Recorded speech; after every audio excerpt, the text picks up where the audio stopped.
The FAA says that it has no choice but to slash air traffic by 10% or more. KTLA's Jennifer McGraw live for us at LAX, where there are nearly 50 cancellations and 100 delays already today. Jennifer, good morning. Yeah, hi, good morning, ladies. Yeah, we're talking delays, cancellations. I spoke with one family an hour ago, and they said that they're delayed about 12 hours. Their flight was completely just canceled, and so they're rescheduled to fly out of LAX at 7. They're going to a hotel, but that's not everyone's situation. Some people are just waiting it out and having to sit here at LAX and hope for the best.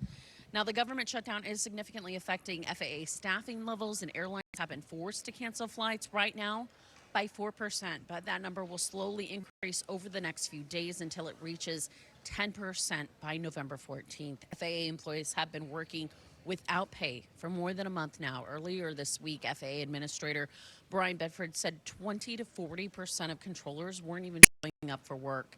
At this point, 40 airports across the U.S. are impacted, including several here in California. The cutbacks come just weeks until the Thanksgiving holiday, considered one of the busiest travel periods of the year and has a whole lot of people on edge. Frustrated with our government right now. I think the rest of us are trying to deal with all of the complications that come from our government shutting down, and I think that needs to be addressed immediately. And hope this ends soon, because Thanksgiving's coming up and we'll see what happens. And back out here live again, make sure if you're traveling, of course, to check those delays, the cancellations, and sadly, it sounds like this is just going to be the next norm for quite a while. Back to you, ladies. Oh, Jennifer, thank you for that. Meantime, the government shutdown is now in its 40th day as senators hold a weekend session in hopes of finding a way out. The record shutdown, not only disrupting flights, but threatening food assistance for millions of Americans and leaving federal workers without pay. The Senate has shown few signs of progress this weekend as they try to find a bipartisan compromise. KTLA's Omar Lewis is following this story. He'll have a live report coming up at the bottom of the hour. And now at 8, here is a creative attempt by one California driver to get out of a ticket.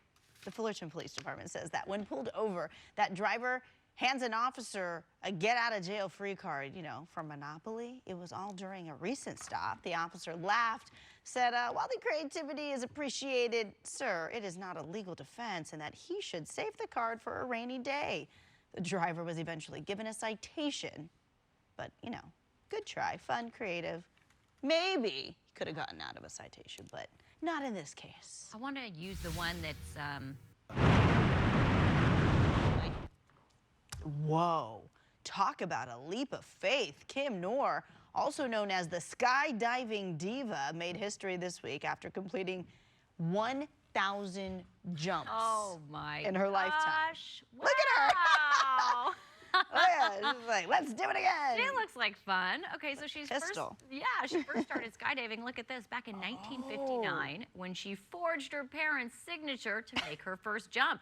She went on to join the first ever U.S. women's parachute team that won gold at the 6th World Parachuting Championships. That was back in 1962.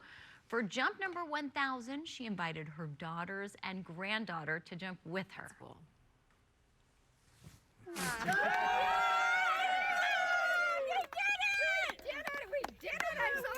You got your 2 daughters right there behind you, and you got your granddaughter. I was right next to her. She was a little nervous. How did it feel to have them here for this 1,000th jump? I mean, it's overwhelming to me because Colorado's a long way away, and that's where they came from just for this. Oh my word. Safe to say that Noor has no plans of stopping yet. It looks like our News Nation got that interview. I feel like our former coworker, Christina Pascucci, will probably jump 1,000 times in her lifetime. In her lifetime? Her I want to jump with this woman. I would too. I See, if love she's that. been 1,000 times, I'd feel safe going with her. Yeah, what an incredible story. Good for her. We like that. All right, outside, still foggy along the coast for us this morning. We're seeing some patchy fog for some of those interior spots, but it's clearing nicely.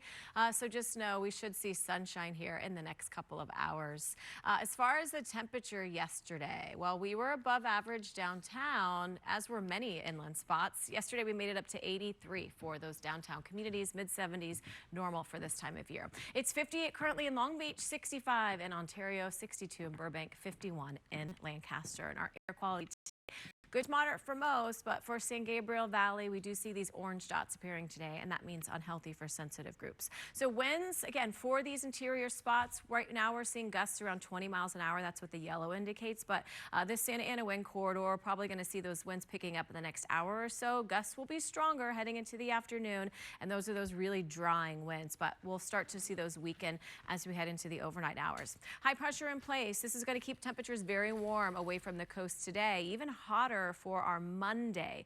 Tuesday, still above average for most of us. And as we head into Wednesday, temperatures start cooling off. This trough moves in with all that cold air from the Gulf of Alaska.